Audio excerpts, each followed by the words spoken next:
The mill taught me to listen. 43 years watching grain flow through chutes and belts, you learn that every system has a sound. When the rhythm changes, something's wrong. When it goes quiet, something's about to break. My house has a rhythm too. The third step from the top creaks on the left side. The fridge hums in B-flat. The pipes knock twice before hot water reaches the upstairs bathroom. I know every sound this place makes because Meryl and I built half of it with our own hands back when our joints didn't ache and our boy was still small enough to ride on my shoulders while I worked. That was a long time ago. Before we continue, we ask you to hit the hype button, subscribe, and like the video to help the channel grow. Tell us which city you are from in the comments. We would like to get to know our audience better. I woke at 5:30 like always, even though I haven't had a mill shift in 3 years. Old habits. The bedroom was dark, and Meryl was breathing steady beside me. I lay there listening to the house settle and creak, running through the day ahead. Nothing special planned, maybe fix that loose board on the back porch. Maybe not. Then I heard Connor's truck in the driveway, and I knew the rhythm was about to change. He wasn't supposed to come until afternoon. I pulled on my robe and went downstairs, moving careful on that third step. Through the front window, I saw him and Faye getting out, both dressed nice like they were heading to church, except it was Tuesday. Connor had his laptop bag. That was never a good sign. I opened the door before he could knock. "You're early." "Morning, Dad." He smiled that smile he uses with clients, professional, distant. "Thought we'd catch you before you got busy." "Busy doing what? I'm retired?" "Exactly." He stepped past me into the living room, Faye following with a careful smile. She's always careful around me now, like I might break if she speaks too loud. "That's actually what we wanted to talk about. We have something that could really help you and Mom." Meryl came down in her bathrobe, hair still pinned from sleep. "Connor? What's going on?" "Nothing bad, Mom. Something good." He set his laptop on the coffee table and opened it, turning the screen so we could see. "I've been thinking about you two living here alone, and I want to make sure you're safe. So I'm offering to upgrade your whole house. Smart locks, cameras, automated thermostats, everything controlled from your phone." "I don't want to control my house from my phone," I said. "I want to control it from my house." "Dad, this is standard now. Everyone's doing it. Look." He clicked through slides showing sleek door locks and tiny cameras and temperature controls with touch screens. "If there's ever an emergency, I can check on you from anywhere. If you forget to lock a door, I can lock it remotely. If the heat goes out in winter, I'll know immediately." The heat's never gone out. But it could, and you're not getting any younger. He said it gentle, but there it was. The thing he'd been building toward for months. Meryl sat down on the couch, studying the screen. "It does look convenient." "It's more than convenient, Mom. It's safety. What if Dad fell and couldn't get to the phone? With cameras in the main rooms, I could see there's a problem and send help." "I'm not going to fall," I said. "Nobody plans to fall, Dad. That's the point." Connor looked at me, and for a second his professional mask slipped. I saw something underneath. Impatience, calculation. "I'm offering to pay for the whole installation. It's a $10,000 system, and I'm covering it. All you have to do is let the techs in for a day." That was too generous. Connor doesn't spend $10,000 on anything without getting $15,000 back. But Meryl was nodding, and I could see she liked the idea of her son taking care of things. She's always wanted to believe Connor was still the boy who used to help her plant tomatoes in the backyard. "Let me think about it," I said. "What's there to think about?" Connor's voice sharpened. "I'm trying to help you." "I know, and I said I'll think about it." We stared at each other across the coffee table. Faye touched Connor's arm, a warning, and he took a breath. The professional smile came back. "Sure, Dad. Take your time. But the installation team is only available this Thursday.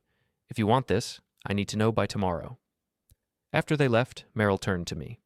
"Why do you always have to fight him?" "I'm not fighting him. I'm thinking. He's trying to do something nice?" "Maybe." I went to the window and watched Connor's truck pull away. Or maybe he's trying to do something else. The next day I said yes because Meryl asked me to, and I've spent 47 years trying to make her happy. The text came Thursday like Connor promised. 2 young guys with tool belts and tablets moving through our house like they owned it. They installed electronic locks on the front door, back door, and side door. Cameras in the living room, kitchen, and upstairs hallway. A control hub in the hallway that looked like something from a spaceship. Connor showed up while they were finishing. He walked me through the system, showing me how to use the app on my phone. "See? You just tap here to lock or unlock any door. Here's the camera feeds. Here's the temperature control." I tapped the screen. Nothing happened. "You have to press it, Dad. Right there." I pressed. The front door lock clicked. Good. Now you've got full control. Except I didn't. That night, after Connor left, I tried to adjust the thermostat from my phone. A message popped up. Guest access, limited controls. I tried to view the camera recordings, same message. I went to the control hub in the hallway. The screen showed Connor's name at the top. Administrator. Below that, Harold Keane, guest, in my own house. I stood there looking at that screen for a long time, listening to the fridge hum and the pipes knock and all the sounds I knew. The rhythm was changing. I could feel it. 2 days later, I heard Connor in the driveway, talking on his phone. I was on the front porch fixing that loose board, and he didn't see me around the corner. His voice came through clear. Once we have documented episodes and the house is upgraded, guardianship will be a formality. After that, we can move his bedroom into one corner and use the rest properly. The location alone is worth twice what they paid in '83. I stayed very still, hammer in my hand. No, he won't fight it. He's already showing signs. Forgetfulness, confusion. Faye's keeping a record. By spring, we'll have everything we need. He ended the call and went inside. I heard him greeting Meryl, his voice warm and loving. I sat down on the porch step, that hammer heavy in my hand, and looked at the house I'd lived in for 42 years. The house where we'd raised our son. The house we'd almost lost to the bank in '91 until I took double shifts for 8 months straight. Connor wasn't trying to help us. He was trying to take it. The incident started small. 3 days after I heard that phone call, I came into the kitchen and smelled gas. Not strong, just a faint trace. The front burner on the stove was on. No flame, just hissing. I turned it off and checked the others. All fine. Meryl was at her sister's for the day. I'd been alone in the house all morning. I knew I hadn't touched the stove. That evening, Connor stopped by. He went straight to the kitchen like he knew what he'd find, even though I'd cleaned everything and aired it out. Dad, can I talk to you about something? What? He leaned against the counter, concerned. This morning, when I checked the camera feeds, I saw you in the kitchen around 10. Did you make tea? No. Are you sure? Because the stove was on, the front burner. No, it wasn't. Dad, I have it on video. You were standing right here and the burner was going. I stared at him. I turned the burner off when I found it on. I didn't turn it on in the first place. Okay. He nodded slowly, like he was talking to a child. But you see how that's concerning, right? If you don't remember turning it on? I didn't turn it on, Connor. I remember perfectly. I came in and found it on and turned it off. Right. But why would it be on if nobody turned it on? We looked at each other. I saw what he was building. If I insisted I hadn't touched it, he'd say something else must be wrong with me. If I admitted I might have turned it on and forgotten, that was proof I was losing it. Either way, he won. I'll be more careful, I said. That's all I'm asking. He squeezed my shoulder. We just want you safe. After he left, I went to the stove and examined it. New electronic ignition system. Connor had insisted we upgrade last year, said the old one was dangerous. I'd let him handle it because he knew about electronics, and I didn't. Now I wondered what else those electronics could do. The next incident was my medication. I take 3 pills in the morning for my pressure and cholesterol. Keep them in a bottle on the kitchen counter. Tuesday morning, I took them like always, then drove to the hardware store for sandpaper. When I got home, Connor was in the kitchen with Faye. My pill bottle was on the floor by the refrigerator. Dad, are you okay? I'm fine. Why? Faye picked up the bottle carefully, like evidence. Your pills were on the floor. Did you drop them? No, they were on the counter when I left. When you left? Connor looked worried. Dad, did you take your medication this morning? Yes, 8 o'clock, like always. But the bottle was on the floor. Then it fell. Bottles don't just fall, Dad. He exchanged a glance with Faye. And if you took your pills at 8, why is the bottle still full? He showed me. The bottle was full. 30 pills, same as yesterday? My mind went blank. I'd taken those pills. I'd stood right here at the counter, tapped 3 into my palm, swallowed them with water. I remembered it. Maybe I forgot, I heard myself say. Maybe you did. Connor's voice was gentle, pitying. It's okay, Dad. It happens. But this is exactly why we're worried about you living alone. I'm not living alone. Your mother's here. Mom's 65. She can't watch you every second. They stayed for an hour, talking to Meryl about medication management and safety protocols, making it sound reasonable, making it sound like love. After they left, I went back to the kitchen, stood where I'd stood that morning. I remembered taking those pills. I remembered the taste of them, dry and chalky before the water washed them down. But the bottle had been full. I opened it and counted. 30 pills, I counted again. 30. I'd taken 3. I knew I had, unless I hadn't. That's when the doubt started creeping in. Maybe I was losing it. Maybe Connor was right to worry. I was 67. My father had started getting confused around 70. Maybe it was happening to me too. I hated that doubt worse than anything. The third incident was the worst because it was public. Connor asked me to help him move some boxes from his storage unit. Just the two of us. Father and son working together like old times. Except it wasn't like old times. He had me carry 2 heavy boxes at once, even though there was no reason I couldn't make 2 trips. I took them because I'm not weak, not yet, and I wanted to prove it. But they were heavier than I expected, and the weight shifted as I walked, and my foot caught on the edge of his truck's tailgate. I went down hard on the concrete, boxes flying. Connor rushed over, all concern, helped me up, checked me for injuries, then took his phone out. "Just want to make sure you're okay, Dad. Can you tell me what day it is?" "Tuesday." "And where are we?" "Your storage unit." "Connor, I'm fine. I just tripped." I know. Just humor me. Can you remember what we had for breakfast?" "I had oatmeal. You weren't there." Right. He was recording. I could see the red dot on his phone. "And why did you fall?" "The boxes were heavy and I caught my foot." "But you know your limits, right? You know when something's too heavy to carry safely?" That's when I understood. He'd given me boxes that were too heavy on purpose, waited for me to fall, and now he was recording me after, making it look like I couldn't assess my own capabilities. I wanted to grab that phone and smash it on the concrete. Instead, I said, "I'm going home. Let me drive you. You might have hit your head."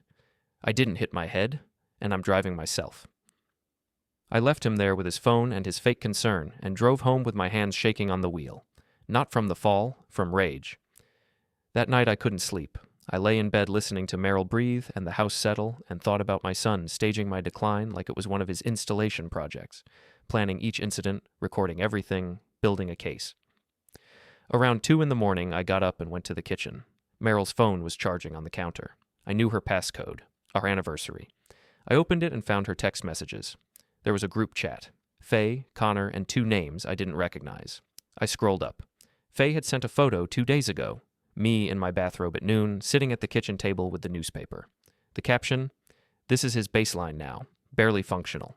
Connor, we need more. Keep documenting." One of the other people, someone named Janine, "Have you talked to a lawyer yet, Connor?" "Not yet. Want the record solid first. Another month should do it." Faye. "What about Meryl?" Connor. "She'll understand once we explain it's for his own good. The house is the key. Once we control that, everything else follows." I put the phone down carefully. My hands weren't shaking anymore. They were steady. I went to the basement door. We never use the basement much anymore. Too many stairs, too much old junk. But I opened it now and flipped the light switch. The light was out. I grabbed a flashlight and made my way down into the darkness, taking each step cautiously. At the bottom, behind 40 years of accumulated boxes and tools and Christmas decorations, was a metal door we'd installed in 1984. The old shelter. I'd almost forgotten about it. I found the key on my ring and opened it. Inside was a metal cabinet, an old generator, coils of cable, and a narrow tunnel leading up to the shed in the backyard. We'd built it during the Cold War, half convinced we'd need it someday. Then the wall fell, and we forgot about it, and it became just another part of the house's history. I opened the cabinet. Inside were papers and plastic sleeves, the original deed to the house, tax records, a handwritten note Meryl and I had signed, notarized, explaining the shelter and the backup systems. And underneath, wrapped in oilcloth, was a manual breaker connected to heavy cables that ran up through the walls. The main power feed before it reached Connor's smart hub. I stood there in the dark with that flashlight, looking at 40 years of our work, our preparation, our house. Connor thought he controlled everything now. He'd forgotten about the basement. I went back upstairs and climbed into bed. Meryl stirred. "You okay?" "Yeah," I said. "Just thinking." "About what?" I listened to the house around us. Our house, the one we'd built and maintained and loved. "About what we left in that metal cabinet downstairs," I said quietly, "because Connor thinks this house is just his future asset. He has no idea it's also a vault." I couldn't stop thinking about the basement. The next morning, I told Meryl I was cleaning out some old junk down there. She looked surprised. I'd been avoiding those stairs for months because of my knee, but she just nodded and went back to her coffee. I spent 3 hours in that basement, first checking the structure, then testing the old systems. The generator was ancient, but it turned over after some coaxing. The cables were solid, well insulated. The tunnel to the shed was narrow and dusty, but clear. While I worked, I kept thinking about 1984. Meryl and I were young then, relatively speaking, 42 and 40. Connor was 9. The world felt dangerous in a different way than it does now. We'd watch the news and see missiles pointed at each other across oceans and think, what if? So we built this. Turned our damp, useless basement into something that could keep us alive if everything went wrong. We'd done most of the work ourselves. I knew construction from helping renovate the mill. Meryl had an uncle who'd been a contractor. Together we figured it out. Poured new concrete, installed that metal door, ran the cables, built the tunnel exit under the shed where nobody would notice. We told Connor it was just storage. He was too young to understand the rest. Then the wall came down, and the world changed, and we forgot we'd been scared. The shelter became a cabinet full of papers and a conversation piece for the rare guests who ventured down. Eventually, it just became invisible, but it was still here, still functional. I tested the breaker. Just a quick flip, up and down. Upstairs, I heard a muffled shout. Connor. I smiled in the dark. When I came back upstairs, Connor was in the living room with his laptop, scowling at the screen. System just crashed for no reason, he muttered. Whole thing reset. Maybe it's defective, I suggested. These systems don't just crash. Something made it reset. He looked at me. Were you messing with the electrical panel? I was in the basement. Haven't touched the panel in years. He stared at me like he was trying to figure out if I was lying. Then his phone rang and he took it into the kitchen, talking low. I sat on the couch and looked at my hands. They were dirty from the basement, knuckles scraped, but they felt strong. Capable. For the first time in weeks, I didn't feel cornered. That afternoon, I drove to Susan Pierce's office. She's been our lawyer for 20 years, handling property stuff and small estate planning. Nothing dramatic. She works out of a converted house on Maple Street, usually alone, keeping overhead low. She looked surprised when I walked in. Harold, oh, everything okay? Need to ask you about something, hypothetically.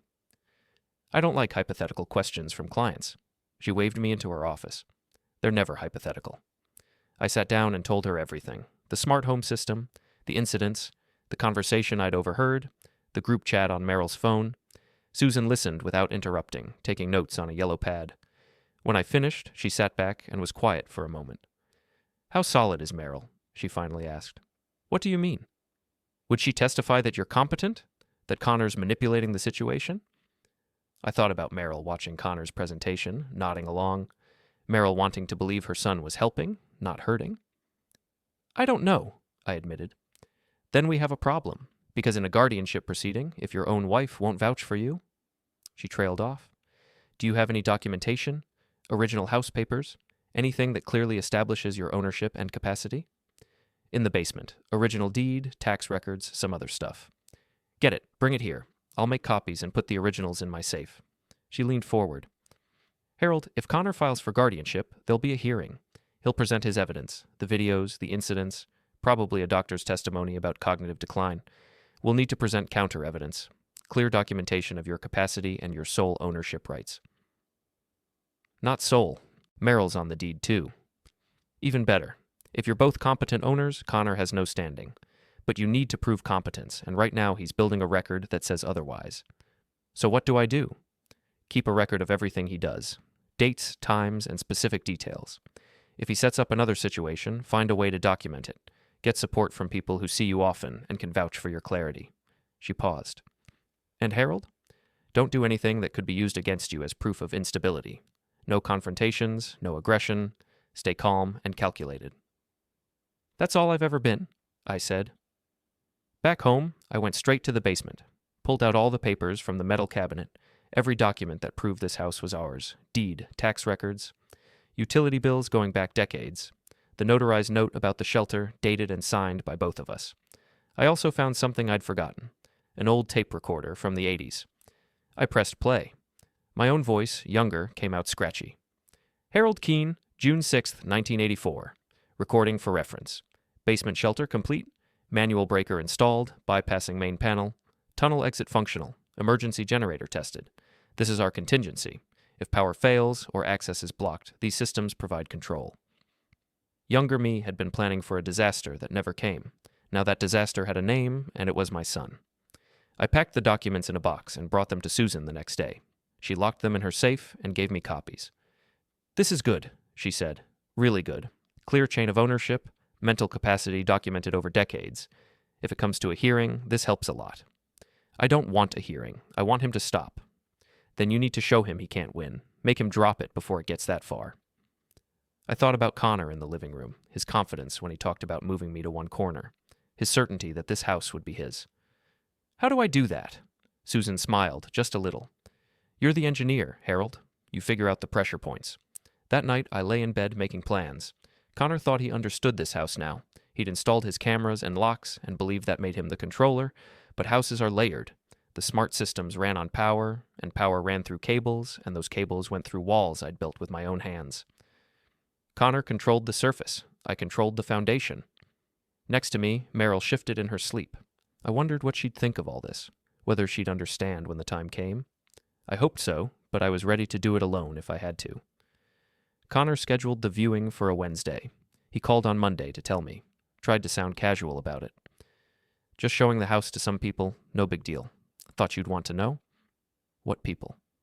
A couple interested in properties in the area, and Faye's bringing a colleague from her real estate company. Just a walkthrough. This isn't for sale. I know, Dad. It's just informational. They're looking at several houses in the neighborhood. Tell them to look at the others. Not this one. Silence on the line. Then, Mom said it was fine. My grip tightened on the phone. Mom doesn't make decisions without me. Maybe she should start. His voice changed, harder now. Look, they're coming Wednesday at 2. You can either be cooperative or you can make it difficult. Your choice. He hung up. I found Meryl in the kitchen. Did you tell Connor he could show our house to buyers? She looked confused. What? No. He said some people wanted to see examples of smart home installations. I said that was fine. He told me they're buyers looking at properties. That's not what he told me. She frowned. Why would he lie? Because he's moving pieces on a board, and we're not seeing the whole game yet. That night I heard them through the heating vent. Connor and Faye talking in the guest room. Wednesday afternoon, Connor was saying. The real estate agent and 2 buyers, plus the state services investigator. You invited a state investigator? Faye sounded nervous. I asked for a consultation. Told them I was worried about my elderly father living alone. They're sending someone as a courtesy to observe and give recommendations. Connor, this feels wrong? It's protection, babe. Documentation. When we eventually file, I want an official witness who saw his condition firsthand. What about Meryl? I convinced her to visit her sister that day. Told her the buyers would feel more comfortable without owners hovering. She agreed to that? She wants to believe I'm helping her husband, not... Look, it doesn't matter. By Wednesday evening, we'll have everything we need. The house valued, the investigator's notes, the whole picture. And Harold? He'll be resting. I'll make sure of it. I lay in the dark, listening to my son plan my neutralization like it was a construction project. Wednesday morning, Connor arrived early with coffee and pastries. Thought you might want breakfast, Dad. I looked at the coffee cup. What's in it? Coffee. Cream, no sugar, like you drink it. What else? He laughed, but it sounded forced. What are you talking about? I'm asking what else is in the coffee, Connor. Nothing. Jesus, Dad, it's just coffee. He set it on the table, along with a small bottle of pills. Brought your medication, too. Thought I'd save you a trip to the kitchen. The pills weren't my regular prescription. The bottle was unlabeled. What are those? Pain medication, for your knee. Doctor prescribed it last week, remember? I hadn't seen a doctor in 3 months. Hadn't mentioned my knee to anyone except Meryl. I don't need those. You were complaining about pain just yesterday. No, I wasn't. We stared at each other across the table. His face was perfectly friendly, perfectly concerned, but his eyes were calculating, watching to see if I'd take the coffee or the pills. You know what? I said. I'm not hungry, but thank you. Dad, I'll just drink the coffee. I said I'm not hungry. His jaw tightened. Fine, but you need to take your medication. Doctor's orders. Call the doctor. Let me talk to him about these pills. I'm not calling the doctor over pills you need to take. Just take them. No. The friendly mask cracked. You're being ridiculous. These are for your own good. Then you take them. Dad, if they're so harmless, you take them. He grabbed the pill bottle off the table. For a second, I thought he might actually force them down my throat. Then Meryl came downstairs and he smoothed his expression. Morning, Mom. Coffee? The morning dragged on. Connor kept suggesting I should rest, should take a nap, should go lie down because I looked tired. I kept refusing, stayed in the living room with a book, watching him get more agitated. Around 1 o'clock, Faye arrived. "Is he ready?" she whispered to Connor. "Not yet." "The investigator is coming at 2. "I know." They went into the kitchen to talk privately, but I could hear them through the doorway. "You said he'd be out," Faye hissed. "He won't take anything. He's being paranoid." "Then what's the plan?" "We improvise. Just keep him calm and keep him in one area, preferably upstairs." At 1:30, Connor came back into the living room. All business now. "Dad, I need you to sign something." "What?" He had papers. Official looking, several pages. Just routine forms, home safety compliance, insurance verification, standard stuff. I took them and started reading. The language was deliberately dense, hard to parse, but I caught phrases. Authorization for property assessment. Delegated decision-making. Cognitive evaluation consent. "I'm not signing this." "Dad, you have to. It's required for the insurance." "We don't need new insurance." "The smart system requires it. I told you this when we installed everything." "You didn't tell me anything about signing away decisions?" "I'm not asking you to sign away decisions. I'm asking you to sign a basic form that says you're aware of the assessment." "What assessment?" "The safety assessment. That's what today is." So there it was. Not a casual showing. A formal assessment, probably tied to some guardianship prep work, and he needed my signature to legitimize it. "No," I said. His professional mask crumbled. "You don't have a choice." "I do. It's my house." "Is it? Because you can barely remember to take your medication. You leave burners on.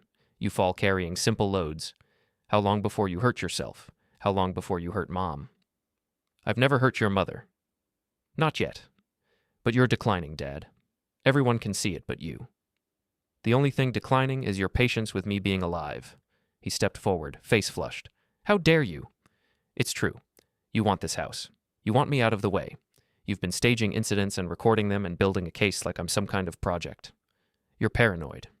I heard you, Connor, on the phone in the driveway 3 weeks ago. Once we have documented episodes, guardianship will be a formality." All the color drained from his face. "You weren't supposed to hear that." "But I did." We stood there, everything finally bare between us. "It doesn't matter," he finally said.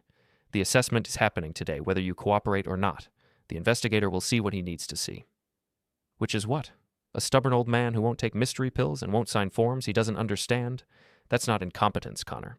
That's common sense." "We'll see what the investigator thinks." He pulled out his phone, tapped the screen. "In the meantime, you should rest upstairs." "I'm not going upstairs." "Dad." His voice was quiet now, almost gentle. "You don't have a choice." He tapped his phone again. I heard the electronic locks click throughout the house. Front door, back door, side door, all locked. From the outside, someone could open them with a key or the app. From the inside, they needed the app to unlock. And Connor had just locked us all in. "What are you doing?" Meryl appeared from the kitchen, confused. "Just a precaution, Mom. Dad's having one of his episodes." "I'm not having an episode. He's locking us in our own house." "For your safety, just until the assessment is done." Faye stood in the doorway, looking uncomfortable but not stopping him. Connor put his phone in his pocket. "Dad, please go upstairs. Rest in your room. When the investigator arrives, I'll come get you." "No." "Fine. Then I'll tell him you were agitated and uncooperative, that you became paranoid and hostile when asked to sign routine paperwork." He looked at Faye. "You witnessed all of that, right?" She hesitated, then nodded. "So go upstairs," Connor said, "or make this worse for yourself. Your choice." I looked at Meryl. She was staring at Connor like she'd never seen him before. "Meryl," I said quietly, "the basement door, does it have a smart lock?" Understanding flickered in her eyes. Connor caught it too. "Don't," but I was already moving. Past him, through the kitchen, to the basement door. Old wood, old hinges, old keyhole. No electronics. I pulled the metal key from my pocket and unlocked it. "Dad, stop." I opened the door and looked back at my son.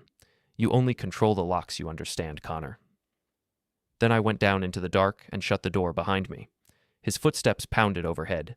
I heard him yelling, heard him trying the door, heard him cursing when it wouldn't open. I stood in the basement dark, listening to the house above me. The rhythm had changed completely now, and I was the one changing it. I stood at the bottom of the basement stairs, grabbed the flashlight, and turned it on.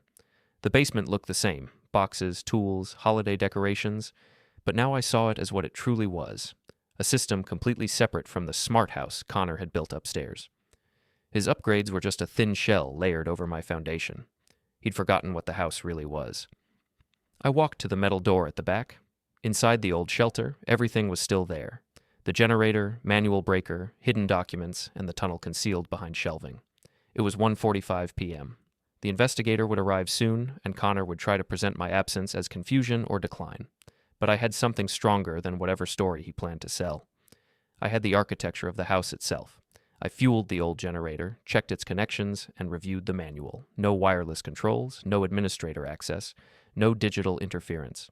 Just simple engineering. The manual breaker above it still tied into the main feed of the house, installed decades before Connor's smart system even existed.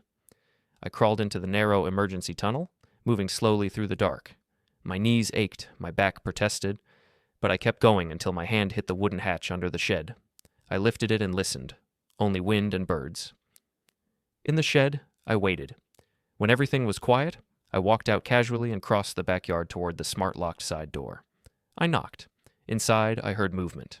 Connor opened the door and froze when he saw me standing there. "Sorry," I said. "Lost track of time. Were you looking for me?" Behind him stood Meryl, Faye, and two strangers, the investigator and a real estate agent. The investigator introduced herself. Linda Chen, from State Elder Services. Connor tried to take control, but I spoke first. Calmly. I explained that I was healthy, competent, and the sole owner of the house. That the incidents he'd reported were staged. That he'd installed a system giving himself administrative control and had tried to give me unidentified pills that morning. Connor panicked, insisting I'd been locked in the basement and confused. "I wasn't locked," I said. "I walked out through the shed." He said that was impossible. I took out the physical key. "You forgot the basement exists," I told him. "You can't lock a man in his own house when he built half of it by hand." Linda Chen watched him unravel. She closed her notebook. "If you file for guardianship," she told Connor, "my report will contradict every claim you've made. Your father is fully competent." The real estate agent practically ran out the door. Connor stared at me, shaken. "How did you do that? Everything was locked." "Connor," I said quietly, "you installed electronics on top of a 70-year-old structure. You really thought you were the first person to think about locks?" I took Meryl's hand. "Come on, let's go for a walk." We left him standing in the ruins of his plan, the illusion of control broken. Outside, Meryl squeezed my hand. "You knew," she whispered. "You knew what he was trying to do." I saw the messages, and I chose to believe what they meant. What happens now? I looked back at the house. "Now?" I said. "He learns the house isn't what he thought it was, and neither am I." I didn't fight back. I just stood there, letting him grip my arm, letting Linda Chen see him lose control in front of witnesses. "Connor," Faye whispered. "Stop." He let go, breathing hard. Linda Chen closed her notebook. "I think I've seen enough." "You don't understand," Connor said desperately. "He manipulates—" "Mr. Keane." She looked at him with something close to disgust. "I came here expecting to evaluate an elderly man's capacity.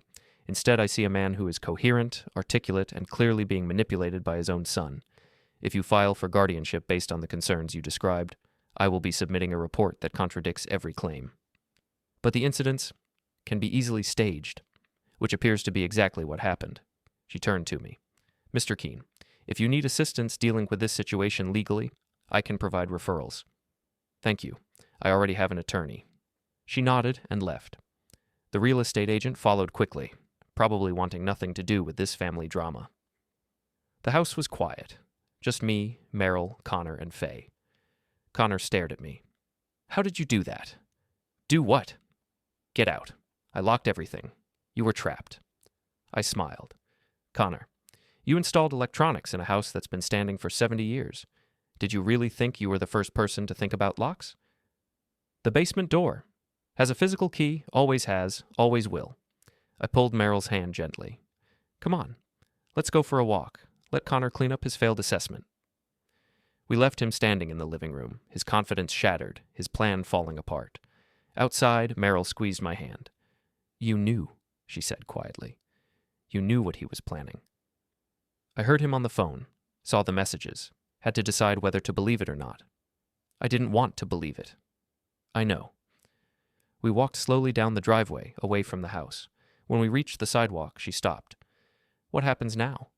I thought about Connor inside, probably calling Faye's number, trying to salvage something, trying to figure out his next move. Now, I said. I show him the house isn't what he thought it was, and neither am I. I didn't sleep that night. Just lay awake, listening to the house. Connor and Faye had left around 6, furious, embarrassed, no goodbyes. Meryl went to bed early, worn down by the day's tension. I stayed awake. Around 11, I heard a vehicle in the driveway, Connor's truck. I watched from the window as he sat in the driver's seat for 10 minutes, staring at the house. Then he tried to unlock the door with his phone. I'd changed all the codes. Susan had helped me reset the system earlier with an administrator override. He tried 3 times, then knocked, soft at first, then harder. I went downstairs and opened the door. Dad. Connor, can I come in? It's late. I need to talk to you. I stepped aside. He entered quietly, almost hesitantly. We stood in the dark living room. Today was... He started again. I handled things poorly. You tried to manipulate me and lock me in my own home. I thought you were getting worse. You thought you could get ahead of the inheritance by making me look incompetent. His face tightened. That's not fair. Isn't it? You installed systems that gave you control. You staged incidents. You brought in an investigator, but you forgot one thing. What? I built this house. My hands, my money, my work. You just added gadgets and decided that made you the owner. I'm your son. That used to mean something. He hesitated, calculating which angle to take, then chose aggression. Fine. You won today. But this isn't over. You're 67. Eventually you will decline. And when you do, I'll be ready, with documentation and proof. Then you'll be waiting a long time. We'll see. He left. I locked the door, with the manual deadbolt he couldn't override. Upstairs, Meryl was awake. He came back? He's not done. He won't stop until he learns he can't win. And how do you make him understand that? I thought about the basement, the generator, the manual breaker, the systems he didn't even know existed. By showing him this house has more layers than he realizes, and that I control the ones that matter. The next few days were tense. Connor didn't visit, didn't call, but I knew he was planning something. I spent my time reinforcing our position, met with Susan twice more, going over documents and strategies, changed all the codes on Connor's smart system, locking him out completely, called the company that installed it, and had them transfer full administrator rights to me. Your son won't be happy, the tech said over the phone. My son isn't supposed to be the administrator. I am. I also called Roy Hendricks. Hadn't talked to Roy in months. He was 72 now, retired from plumbing, spending his days fishing, but he'd helped me build the basement shelter back in '84. He knew every inch of those systems. Need a favor, I told him. Name it. Remember what we built under my house? The shelter? Sure. Why? I explained the situation. Not everything. Roy didn't need all the details, but enough that he understood Connor was trying to take the house and I was fighting back. That boy always was too clever for his own good, Roy muttered. What do you need?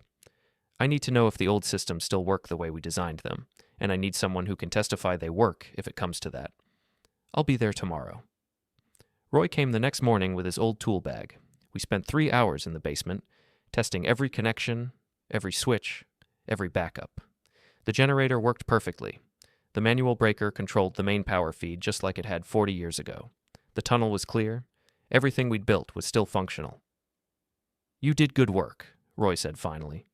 This whole setup could run independent of anything upstairs. You could cut power to the house and still have light, heat, everything down here. That was the idea.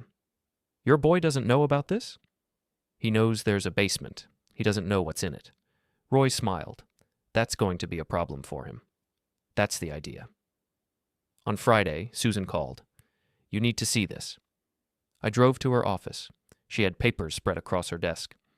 Connor filed a petition this morning, requesting an emergency hearing for temporary guardianship, citing concerns about your mental capacity and immediate safety risks.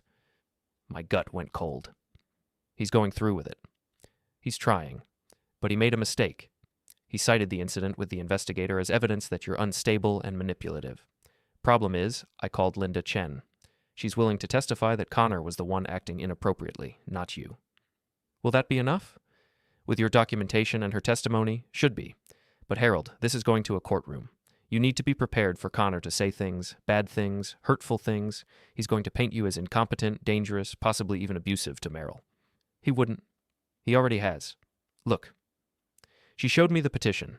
Connor's statement claimed I had threatened him, displayed paranoid behavior, refused medical treatment, and created an unsafe environment. All lies. But written in official legal language submitted to a court. When's the hearing? 2 weeks. Judge Morrison. What do I do until then? Document everything. Don't engage with Connor directly. If he comes to the house, don't let him in.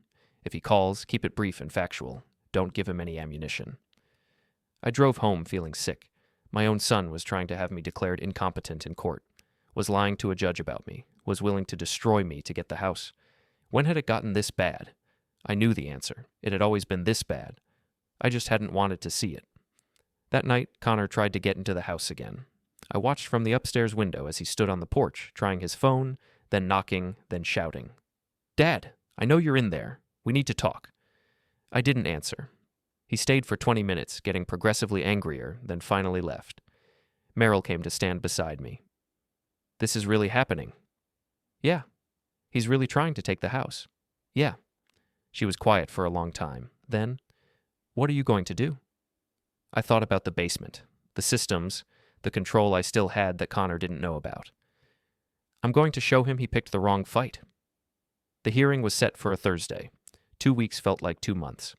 Connor tried twice more to get into the house. I didn't let him. He left messages on my phone, alternating between apologetic and threatening. I didn't respond. Susan prepared our case methodically. She got statements from Linda Chen, Roy Hendricks, and 3 neighbors who all confirmed I was sharp, capable, and clearly being manipulated by my son. We have a strong case, she told me a week before the hearing, but be prepared for it to get ugly. Let him try. 3 days before the hearing, the smart home system glitched. The whole system reset itself, dumping all settings back to default. Connor had tried something aggressive, probably hacking it, and bricked the entire network. Now the house was back to purely mechanical locks, which meant I controlled everything with physical keys. I called Roy. Can you come over tomorrow? Want to test something? We spent the afternoon in the basement, running scenarios. If I cut main power, what would still work? If I needed the tunnel, how fast could I move? If someone was upstairs and I was in the basement, could I control access between the two? The answer to everything was yes. You're preparing for something, Roy observed. I'm preparing to make a point. That Connor doesn't own this house. Never did. Never will. That night, I went down to the basement and sat in the shelter with just a small light. I opened the metal cabinet and pulled out the old tape recorder. Pressed record. Harold Keane, November 12th. The systems are functional. The house is secure. Connor's petition will be heard in 3 days. Whatever happens in that courtroom, I want it documented that I am of sound mind, that I understand my situation completely, and that I am taking deliberate steps to protect what's mine. This house belongs to Meryl and me. We built it, we maintained it, we earned it, and we're keeping it. I pressed stop and put the recorder back. Connor had forgotten about foundations. He was about to remember. The day before the hearing, Connor made his move. I was in the garage when I heard a truck in the driveway. Not Connor's truck. Bigger. Commercial. A moving truck was parked on the street, and Connor was directing 2 men toward my house. What's going on? Connor turned, surprised. Dad, I'm moving some furniture into storage, just temporarily. What furniture? Some old pieces in the basement. That couch, the metal cabinet, the shelving. It's just junk taking up space. No. Dad, it's just... I said no. That's my property. You're not taking it anywhere. The movers stopped, looking uncomfortable. Connor's face hardened. The hearing is tomorrow. The judge is going to give me temporary authority. I'm just getting a head start. Getting a head start on stealing my property. I walked to the movers. You're not taking anything from this house. If you try, I'll call the police. The bigger mover shrugged. We need confirmation from the property owner. If there's a dispute... I'm the property owner, Harold Keane. My name is on the deed. This man is my son, and he has no legal authority here. The movers looked at Connor. He pulled out his phone, showing them something. Probably the guardianship petition. This is a legal document filed with the county court. I'm petitioning for guardianship due to my father's declining mental state. The hearing is tomorrow, but I have the right to protect the property in the interim. You have no rights here, I said quietly. But go ahead. I try to take my property. Let's see what the judge thinks tomorrow when I show up with theft charges against you." The movers exchanged glances. The bigger one shook his head. "Man, we don't get paid enough for family disputes. You want this stuff moved? Get a court order first." They walked back to the truck. Connor turned on me, furious. "You're making this so much harder than it needs to be." "I'm making it exactly as hard as it needs to be." "Tomorrow changes everything. You know that, right? The judge will see you're not capable. He'll give me authority. And then all of this," he gestured at the house, "becomes mine to manage." "We'll see." He stepped closer, voice dropping. "You can't win this, Dad. I have documentation, witnesses, medical opinions. What do you have? Some old papers and a friend who helped you build a basement 40 years ago? I have the truth. The truth is, you're old, you're declining, and you need someone to take care of you before you hurt yourself or Mom." He shook his head. "This house is wasted on you. You just sit here doing nothing, taking up space in a property that could be worth something, that could provide for your future care if you just let me handle it properly." "Handle it? You mean sell it?" "If that's what's necessary, yes. But you're too stubborn to see it's for your own good." I looked at my son and saw a stranger, someone who measured everything in dollars and control, someone who looked at his childhood home and saw only equity. "Get off my property, Connor." "It won't be your property much longer." "Get off." He smiled, cold and confident, and walked to his truck. The movers followed. I stood in the driveway watching them leave, my hands steady despite the rage burning in my chest. And Meryl came out of the house. She'd heard everything. "He really believes he's going to win," she said quietly. "He does? Are you ready for tomorrow?" I thought about the basement, the systems, the documentation Susan had prepared, the witnesses ready to testify. "Yeah," I said. "I'm ready to show him what he doesn't know." That night I barely slept, kept running through scenarios in my head. What Connor would say, what the judge might ask, how to present 42 years of ownership and competence in a way that couldn't be dismissed. Around dawn, I gave up on sleep and went downstairs, made coffee, sat at the kitchen table where I'd sat thousands of mornings before. This was my house, my table, my coffee maker, my life. And tomorrow I was going to fight to keep it. The courtroom was smaller than I expected, wood paneling, fluorescent lights, an American flag in the corner. Judge Morrison sat behind the bench, a woman in her 50s with gray hair and sharp eyes. Connor sat at one table with his attorney, a young man in an expensive suit. Susan and I sat at the other. Meryl was in the gallery behind us. The judge reviewed the petition. Mr. Connor Keane is requesting emergency temporary guardianship of his father, Harold Keane, citing concerns about mental capacity and safety. Mr. Keane Sr. is contesting. Let's hear opening statements. Connor's attorney stood. "Your Honor, this is a straightforward case. Harold Keane is 67 years old and showing clear signs of cognitive decline. He's left burners on, forgotten medication, displayed paranoid behavior toward family members trying to help him. His son has documented multiple incidents and sought professional evaluation. We're asking for temporary guardianship to ensure Mr. Keane's safety while a full assessment is conducted." Susan stood. "Your Honor, this is not a case of cognitive decline. This is a case of financial manipulation. Connor Keane wants his father's house. He's manufactured incidents, staged scenarios, and manipulated evidence to create the appearance of incompetence. The state investigator who visited the home will testify that Harold Keane is sharp, articulate, and being exploited by his son. We have documentation proving Mr. Keane's full capacity and sole ownership rights." "Let's hear testimony," the judge said. "Mr. Connor Keane, you may begin." Connor took the stand. He was calm, confident, playing the concerned son perfectly. His attorney walked him through the incidents, the burner, the pills, the fall, each one presented as evidence of my decline. "And how did your father react when you tried to help?" the attorney asked. "He became paranoid, accused me of trying to steal his house, refused medical evaluation, locked himself in the basement for hours." Connor looked at the judge. "I'm terrified he's going to hurt himself or my mother. The house isn't safe, and he won't accept help." Susan cross-examined. "Mr. Keane, you installed a smart home system in your father's house, correct?" "Yes, for their safety." "And who has administrator access to that system?" "I do. Someone needs to monitor. So you can lock and unlock doors remotely, view cameras, control access, all without your father's knowledge or permission?" Connor hesitated. "It's for emergencies." "On the day you scheduled the home evaluation, did you attempt to give your father unidentified medication?" I gave him his prescribed pain medication. Did you tell him what the medication was? I didn't think I needed to. And when he refused to take unknown pills, did you lock him inside the house? I secured the doors for the evaluation. He was having an episode. An episode? Or was he refusing to cooperate with your plan to demonstrate his incompetence to state officials? Connor's jaw tightened. He was confused and agitated. Yet he managed to exit the locked house, appear completely coherent to the state investigator, and expose your manipulation in front of witnesses. Does that sound confused to you?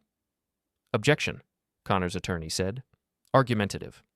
Sustained. Move on, Ms. Pierce. Susan nodded. No further questions.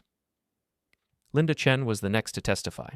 She explained that she arrived at the house expecting to evaluate an elderly man who was unable to care for himself, but instead found someone alert, organized, and clearly being mistreated by his son. Mr. Harold Keane provided documentation, explained the complex systems in his home, and showed full awareness of his situation. His son, however, exhibited controlling behavior, tried to physically restrain his father, and showed clear signs of manipulation. She looked directly at the judge. If Connor Keane files for guardianship, I will recommend a thorough investigation into elder abuse. Connor's face went pale. Roy testified about the basement systems, confirming I'd designed and built them 40 years ago and maintained them since. Harold's mind is sharp as it ever was, sharper than mine, and I'm 5 years older. The judge listened to everything, taking notes. Finally, she looked at Connor. Mr. Keane, I'm troubled by what I'm hearing. You installed systems that gave you control over your father's home. You attempted to medicate him without clear explanation. You staged an evaluation designed to show incompetence rather than assess it fairly. She paused. This doesn't look like concern. This looks like a property grab. Your Honor, I'm just trying to protect... I'm denying the petition.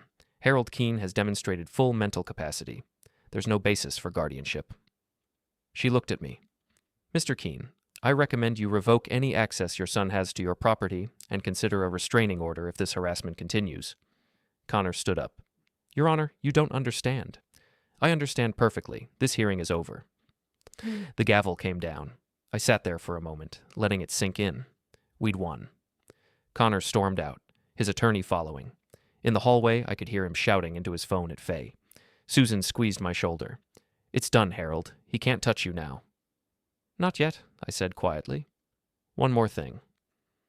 I'd planned this moment for 2 weeks, not just winning in court, but making sure Connor understood completely, in front of everyone who mattered, what he'd tried to do and why he'd failed.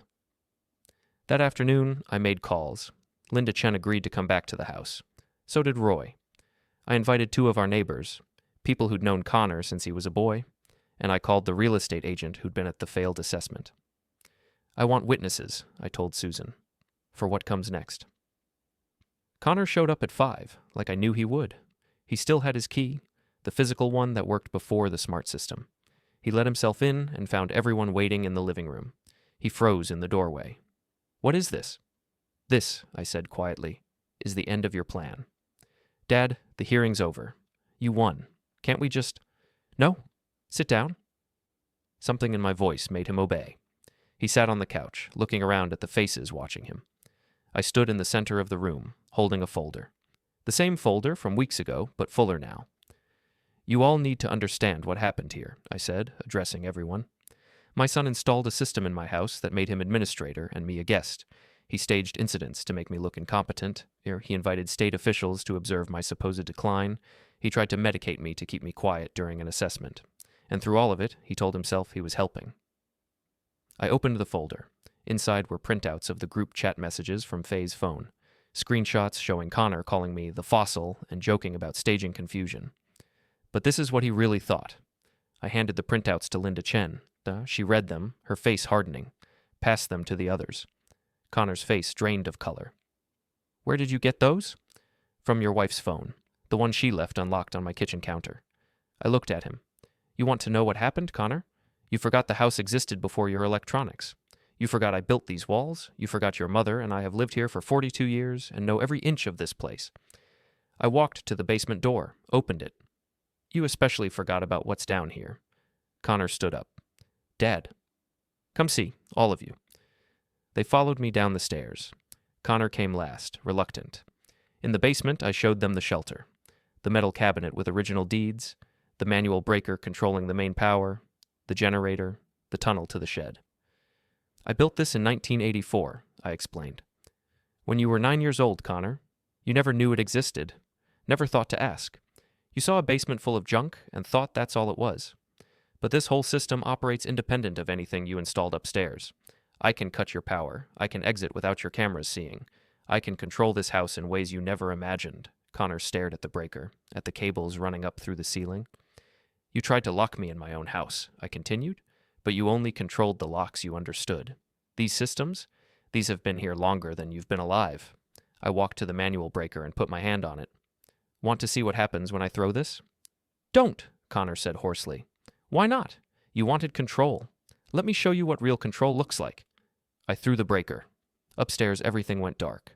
Then, after 5 seconds, the lights came back on, powered by the generator. But the smart hub stayed dark. The cameras stayed off. The electronic locks stayed frozen. This house runs on my terms now, I said. Not yours, mine. We went back upstairs. Connor moved like he was in a dream, realizing how completely he'd misunderstood. In the living room, I faced him one last time. You locked me inside the house, I said quietly. You told people I was losing my mind so you could take my walls, my roof, my name on the deed. You thought a few gadgets and some staged videos made you the owner here. But you never learned the first thing about this place. You don't know where the power really comes from. You don't know where the exits are. You don't know what your mother and I built downstairs while you were still learning to walk. I took the deed from the folder and held it up. This house belongs to Meryl and me. We built it, we earned it, and today everyone here saw that you have no authority over it. Not legally, not practically, not in any way that matters. Connor's mouth opened, but no sound came out. Linda Chen stood up. Mr. Keane, Connor, I'm submitting a formal report regarding mistreatment of the elderly. What you attempted is illegal. The neighbors looked at Connor with disgust. The real estate agent was already backing toward the door, wanting nothing to do with this family. Connor finally found his voice. Dad, I'm sorry. I didn't mean... Yes, you did. You meant every bit of it. I stepped closer. But here's what you're going to do now. You're going to leave. You're going to stay away from this house and away from your mother and me. And you're going to live with the fact that everyone in this room knows exactly what kind of person you are. I'm your son. You were my son. Right now, you're just the man who tried to steal my home. Connor looked around the room, seeing only judgment and contempt. No sympathy, no support. His control, his confidence, his certainty, all gone. He stood there shaking, and I saw the exact moment he broke. You had a plan for my house, I said. I just showed you it still belongs to the man who knows where the basement door is. I turned my back on him and walked away, toward Meryl waiting in the doorway. She took my hand, her grip strong and sure. Behind us, Connor made a sound between a sob and a shout, but I didn't look back. We walked through our house, our home, and I felt nothing but satisfaction. The foundation was solid. The walls were strong. The systems worked, and it was ours. Completely. Absolutely ours. Connor stumbled out past us, past the witnesses, out into the driveway where his truck waited. He sat in the driver's seat for a long moment, then drove away. The house was quiet. Everyone left shortly after. Linda Chen, Roy, the neighbors. Susan stayed just long enough to say, "It's over, Harold. You won." "I know," I said. And I did. I felt it in my bones, in the walls around me, in the very foundation of the house. Connor was gone. The threat was gone. The house was mine. Meryl and I stood in our living room as evening fell, and I thought about power and control and what it meant to truly own something. Not through electronics or legal tricks or manipulation, but through sweat and years and knowing every sound the floorboards made. This was victory. Clean, complete, absolute. I'd protected what was mine, exposed the threat. Won in every way that mattered. And standing there in my home, with my wife beside me and my enemy defeated, I felt something I hadn't felt in months. Peace.